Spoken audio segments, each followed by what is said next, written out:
bilang isang bilis na tingin mo babaunin mo habang nabubuhay? Physically and emotionally or spiritually, dalawa. At tatlo. Pero I will answer two, no? Physically, because I have many scars. Ibaunin ko lahat yan. There are scars of victory. Noon, pag nakikita ko yung mga scars ko, di ba? Nung first time I met you, I know many things about you before I met you. Nagagalit yung I have 52 mental scores, di ba? And then one total replacement, just to refresh your memory. I have an pain here. I have 4 spine operations. 5 PWD, as I mentioned. And so, just to relate you one story. When I was in jail, 4.5 years I was in jail. Pag nakikita ko yung mga scars ko, yung mga peklat ko, it keeps it burning, and there's anger, there's bitterness in my soul, anger in my heart. Pero my mother is a teacher, nakita ng mother ko yung scars ko, sabi niya, bakit ka, why are you always upset with those scars? Don't you know that those scars are scars of victory? And you fought them all, you promised them. And so, that will be very memorable in this class. Now, we go to something that is immaterial. Material things that transcends from one class to another, from one generation to another. Ang naalala ko din, how we fought hard with my comrades. Yung mga nakikita ko ninyo dito, they fought a big battle unknown to me. These are the people who bled in the front line. Sila po, kami. These are all wounded. Mga wounded lahat ito, mga nandito. Unsung heroes. Kaya, I hope I can impart a lesson. If I cannot, there are 230,000 and more police officers. And more than 110 million Filipinos. I cannot have a conversation with them one by one. I hope that this docu-film and the MTV composed by Knowledge and a certain Eric Tabuaya can communicate even in my absence. I will remember that, and I hope that you will remember it also. It will be in Spotify, Spotify, and hindi ko alam kung that will be accommodated sa Netflix or somewhere. But the intention is to educate and to inform the people that it's not only about me, sa likod ng terror, it's not only about me, it's the story of all law enforcers who try and attempt to come up with a peaceful society, they sacrifice their life. And I hope that the sacrifices will not be very. Thank you, Jen. Ang next question natin sa mga usual director, si Direk Edita. Direk, walang buwan pa lang nakalipas simula nang pinalabas ang Senator Jan Chapa. Kwentuhan mo naman kami dito sa dalawang international na-receive ng pelikula. Last January 18, sa Dhaka International Film Festival, yung Beneath the Badge, kasi nagkaroon siya ng shift, no? From sa likod ng Chapa, to join the festival, kailangan ng subtitles sa English. So, may mga nagsasuggest yung mga kaibigan natin na parang maraming, naging malaswa sa likod ng Chapa. Nagkataon din na kailangan namin siya ngayon sa International Film Festival. So, naging Beneath the Badge.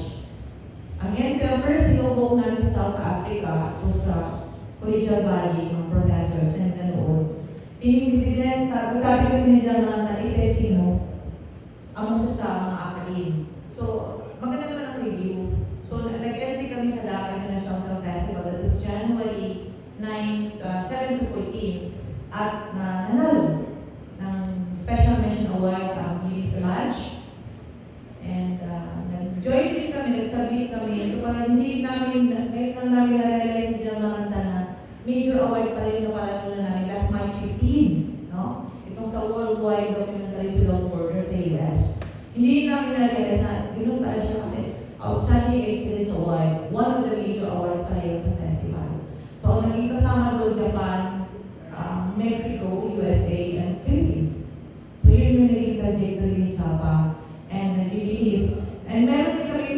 competition sa Doc Only, yung sa Denmark, sa Copenhagen. Naging ano din kami, nominate din kami. So, yun at first sabi niya naman, ate, totoo ba ito?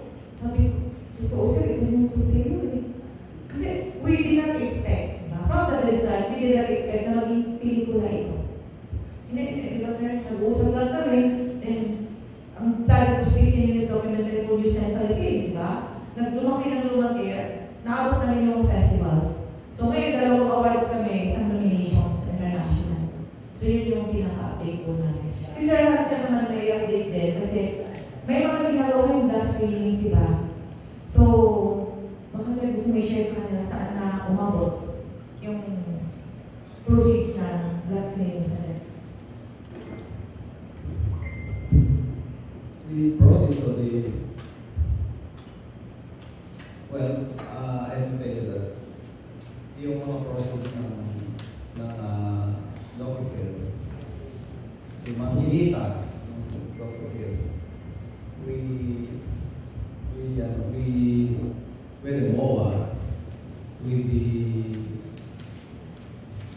the foundation, more particularly with the sexually molested children, because that's the intention to help them dun sa endeavors nila to give to alleviate pain dun sa sexually molested children, like nakagupit so the Talikala Incorporated sa Facing the Law, a decades-long records for survivors of sexual abuse, and we gave them, I think 300,000 ang naibigay sa kanya, and we will give more. And the half of that was donated to the Davao City Police Advisory Council to complete an indigenous children's library at Barangay Marino District, a safe learning space for children in one of the city's most remote communities. Yan yung pinuntahan ng proceeds. So there will be more blood screenings. I think there will be 5 to 6 more dito sa Calabarzon bago may bigay sa kinauukulan. And the process of that will be given to the foundation sa I have mentioned. So yan po. It's a noble one.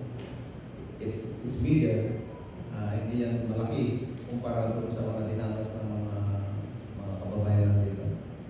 I hope that the gestures by itself it will inspire them. Actually, yung docu-film, the intention is to inspire people to not to be wounded, but to do the same noble acts as we did. I hope minus all the wounds, minus all the operations, but the intention by itself ay sana tularan ma-inspire yung mga ibang tao, ma-inspire yung mga policemen, lalo na yung mga junior